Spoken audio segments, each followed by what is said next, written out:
Gisgi, namo diri sa atong munisipyo, sa atong lungsod, kag sa taksa, ka mga ahensya sa atong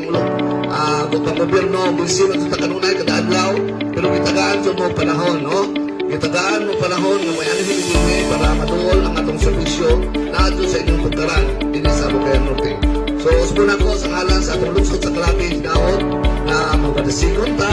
magpalipayon ta, magkayusa ta para sa serbisyo o